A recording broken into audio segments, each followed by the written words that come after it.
All right, everybody.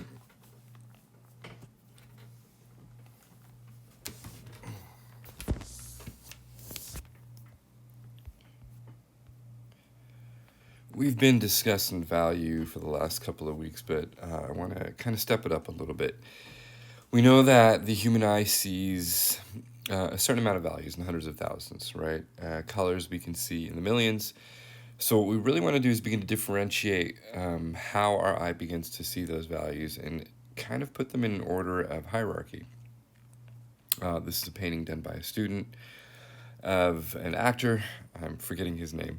And I know that we are working on this project together. We can see that there are very specific values kind of placed in order on the picture plane. If we take those values, right, our eye does something very unique. Even though there are no differentiation in the edges, everything is painted extremely solid, like very rough, very static edges. Our eye takes those edges and begins to organize them and tells the volume that we're looking at, whether it be like fingers on a hand or like the eyeball right here or the nose, that things are rounded based on how it calculates the differences between those values. So it wants to take those values and it wants to kind of round them out. Well, we want to kind of take it a step forward.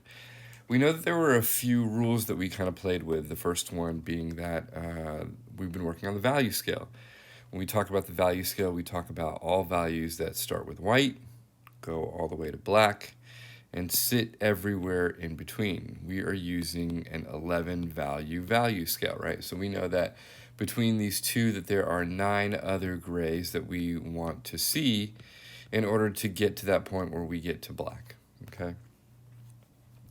When we look at values, all values have a relationship spatially as much as they do in terms of locally, right? So something goes back in space, it's going to have a different relationship than when it comes forward to us. Usually, the objects, I should say, closest to us have more contrast. As they go farther back in space, they have less contrast. Like you can see, this egg doesn't really have white whites, doesn't really have black blacks, but kind of has like mid-tone grays and light grays. We spoke earlier about the value being the measure of light. So it can be the absence of light or light itself in its full range or in full value, like we can see in the previous image. But really, what we want to get to is understanding how value can be described in different formats. We know that light logic is really this notion that we are looking at light and we are breaking the object based on light into, I like to say, 3 major categories, but really we can even say 4 major categories. But the 3 categories are the light that's hitting the object, the shadow that's on the object, and the shadow that's being cast of the object, right? Those are the 3 main ones. So we can say cast, we can say shadow shape, right? And I can also kind of organize it into light source. That fourth value is the core shadow. And the core shadow is usually that center of the form where the light and the dark meet. And it actually is a little bit darker than the shadow side itself. It's actually sometimes as dark as the cast shadow. It is not as dark as the cast shadow in this case because the golf ball is reflective, and that reflective surface is kind of pushing a little bit of the light away, so it doesn't absorb it the same way that the grass does. So surfaces do tend to make a difference in terms of how we see light, but they don't change the rules of light logic. We also spoke about light hitting an object and actually changing the way that we can actually perceive where an object is in space, because if we look at these core shadows, right, we actually are becoming more aware of how those objects are being hit by the surface of the light. So that's something that we can always play around with and kind of keep in the back of our mind. So we're kind of thinking about light sources, right? This really plays a really important role when we think about filmmaking, because the way that we kind of, or animation or design or painting out of your head, because we can kind of identify light logic across a form without having to have always a light source there, simply by understanding how light kind of hits those forms in space. Okay. When I teach my head drawing class, I talk a lot about value organization. The same thing kind of happens when I'm teaching figure drawing, but really it happens on any object itself. It's just a really, really important principle, and that is we want to organize all our values into 3 main aspects of value, right? The first one being light, the second one being shadow, and the third one being the cast shadow. And I like to use this term, I like to say, let's clamp our values together. So even if I'm seeing a whole bunch of like separation in the value, what I really want to do is teach my mind and my eyes how to see the separation in two values as one single group on the shadow side and one single group on the light side. Once I begin to do that, really the next big thing is understanding how to take those shadows and those lights and organize them in a way to make things feel rounded or hard or soft or what have you. So lights kind of fall into a few different light logic definitions, right? The light source is obviously the most important dominant light source affecting something. So if you're in a classroom, right, we know that there are a ton of lights actually in a classroom. There are lights that are illuminating the whole class. There's the spotlight that we have, like that hangs or stands, I should say, facing an object. And we have to be able to organize in our mind what do we actually think are the lights that we want to use and omit all the other stuff. So we are doing a process of choosing, right, and deleting what is important and what is not. When we think about shadows, right, we know that shadows have a ton of values in them. Sometimes they get darker when they're actually at the object. Sometimes they kind of fade away as they get farther away from the object. But we know that ultimately the area of an object that receives little or no light is what we're calling that shadow side, right? The core or the form shadow, if we take the example of the sphere, is a shadow that actually tells us what the shape of the object is, right? So a curve is going to tell us that it's a sphere. If I was to have like a really crazy looking object, maybe my core shadow is going to follow like a crazy shape, right? But ultimately it's going to say, hey, this is where the light is hitting the object and this is where the shadow is being cast. And maybe, right, the object is actually three-dimensional and it's kind of like doing something like this, right? And then the light is actually hitting this edge and it's being blocked by this edge, and that's why we're seeing maybe this edge in shadow. Ultimately, we always want to get back to the idea that the edge of value where the light is blocked, right? It can be a curved surface, it can be an angled surface like a box, it can be anything really, is where that shadow side is. So we want to kind of group all this into that same value. The core always tends to follow the form. So we want to look at the core as a way of understanding what we are actually looking at. This becomes really, really important when you're looking at something like human anatomy or really complex shapes, because those core shadows have a very specific way of identifying different types of muscles or anatomical landmarks or shapes or groups on the surface, which can really help us to kind of draw better and see form a lot better once we get really good at understanding how to like organize those core shadows. The cast shadow is the surface of the shadow that hits a surface, right? Whether it be floating off of a ground or on a ground, that's that thing that we're looking at. And then we always want to ask ourselves these two questions. Where are the light values and where are the shadow values? And then once we have those two in mind, we can ask ourselves, where are those cast values? So if we can kind of organize our minds into those three ideas, it's kind of like the same thing we just talked about. We will have the greatest awareness of how to like begin to think about light and how to recreate light on the surface of a drawing, right? The light values are the actual light source that is closest to the object, right? The shadow values are the farthest point opposite the light source, and the cast shadow is usually the darkest value that is closest to the object without being a part of that object, okay? So that was a quick little recap of values, value relationships, organizing our value ideas. What we really want to think about for the next stage in this is really understanding edges.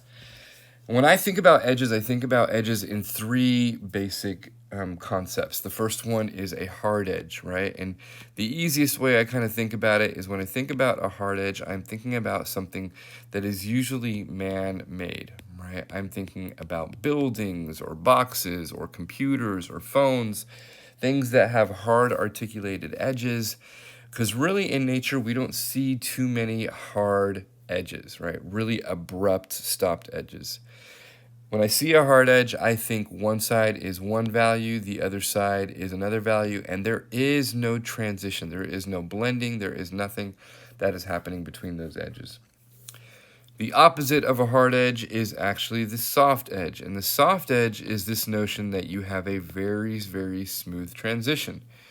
And that very smooth transition requires blending, right? Or requires using the full side of my pencil if we look up here in this corner right here. Whereas a hard edge, I'm usually just using the point, right? The soft edge, I am usually using the whole side of my pencil, which is why we sharpen our pencil with that really long tapered edge, okay? When I think about the soft edge, I am thinking about a blended edge or an edge that has a really smooth transition from dark to light, okay? Last but not least, we have the firm edge. When we think about firm edges, what we're actually thinking about is how an edge is grouped in relationship to the object, right? But it doesn't really follow the soft edge concept, doesn't really follow the hard edge concept. It's somewhere in between. And I think when I ask students usually, what do you think of when you think of a firm edge and think about your face, everyone comes to the conclusion that, what we're really looking at is this notion of a nose, right? Because a nose tends to be somewhat angular, right? Kind of sticks out. But that nose is not man-made. It has like a subtle bridge to it. And that edge on the edge of a nose tends to be pretty firm as it kind of rolls around the surface of the cartilage of the nose. So think of a firm edge as somewhere in between a hard and a soft edge, but not quite one or the other. I tend to use the upper edge of the tip of the pencil, right, without using the whole pencil. So I'm tilting that pencil up and down as I'm moving through the way as I'm moving through how I'm kind of like organizing my marks, okay? When we think about values, I think the biggest mistake students make is that they do not know how to use a pencil correctly to apply their values. They think that they can just kind of like use the tip of their pencil and just kind of quote unquote color things in. But when you do that, you end up with strokes that are really, really busy, right? Almost, I would say, in the category of messy. What we really want to do is we want to think about drawing in the direction of the form. So if I'm drawing a nose, maybe my values are going to go up and down like that nose. If I'm drawing like an arm, it's a really long arm, and here's my palm. All right, thumb is kind of out here. Here are my fingers. Maybe I want my marks to go along the axis of the longest point on my arm, right? Because if I'm drawing in the direction of the form, right, my pencil marks aren't going to be all scribbly when I start to draw. So we always want to remember to draw with the form, And the other thing that I want to remember is to always move my pencil really, really close to the paper and keep it kind of low at the angle of the paper so I can control the consistency of that pressure, right? When I think about all my shapes, simple and complex shapes all follow the same rules, right? This isn't the best display of that, but when I'm thinking about a cone has a soft edge, right? Soft edge. All these are really, really soft edges because they're rounded objects. But I can also look at this Daumier drawing of, what is this again? I'm forgetting the story. Anyway, it is a very famous story. I'm forgetting it. It doesn't really matter. When we're thinking about the story, it'll probably come to me later. Even when I'm looking at these characters and their shapes, you can see how the edges are fairly sharp, but the core shadow is really, really accurate, right? He's really trying to describe these forms really, really clearly. And that is what is telling us what the forms are doing. So it's not only about edge control, it's about the specificity of the edge that's actually going to help us to define those forms. And you can see all he's doing is depicting light and shadow. And we can tell, this is from Don Quixote. That's what I was trying to get to. Right? And that parable of the two characters that meet, okay? This is something that, this concept is something that really plays a really important role when I talk about drawing or figure drawing in general, because edges are always the descriptive form of angles, right? If I can begin to be really sensitive to different edges, What I'm actually teaching my mind's eye to do is to understand how to draw the differences between different forms. And those different forms are going to be identifiable as different individuals. So when I'm looking at the edges of a generic face, it's going to be very different than looking at the edges of a specific character. And we talked about this a little bit between drawing the symbol of a banana and actually starting to like maybe draw the three-dimensional form of a banana. Maybe your banana is a little bit bumped or a little bit bruised or has like some scratches. This is when I'm really paying attention to those edges, thinking about how contours play a role and being really specific to the forms. And that's what's going to help us to describe those shapes, right? So it's not only about values, it's not only about black and white and grays, it's not only about edges between soft, firm, and hard, but it's also how are you seeing those edges as very specific angles, and how close are you letting your mind describe that information to your hand so you can actually record it on the paper. We really want to, and this is all about slowing down, right? It's all about being specific to those forms. I use this drawing of John Singer Sargent painting, I should say, as a good example of that because it looks like a pretty complex painting, and it is, right? But when you look at the painting and you actually turn it to black and white, you're going to notice something happens with the painting, and that is that the painting doesn't actually have that many values. It has 1, 2, 3, 4, 5 values. And those values, when we translate them to color, that is what makes the person feel like they come to life. But what does Sargent do between the value relationships and the color relationships that make it come to life? All he begins to do is he begins to change the edges. You can see against the head right here, we have a really hard edge, right? He wants to define that the head is coming forward in space, the hair is going backward in space. So we're going to create a very abrupt stop so that the hair feels like it is curling back from the edge of the skull. Right? If I look at the nose, we're going to get into that. Here's that firm edge where I go from dark gray, right, or black, I would even say, to this gray, and then to the mid-tone gray. So you can see it's only like 2 or 3 values right here, but the values make it feel like it's rounded because of how the edges are being controlled and utilized.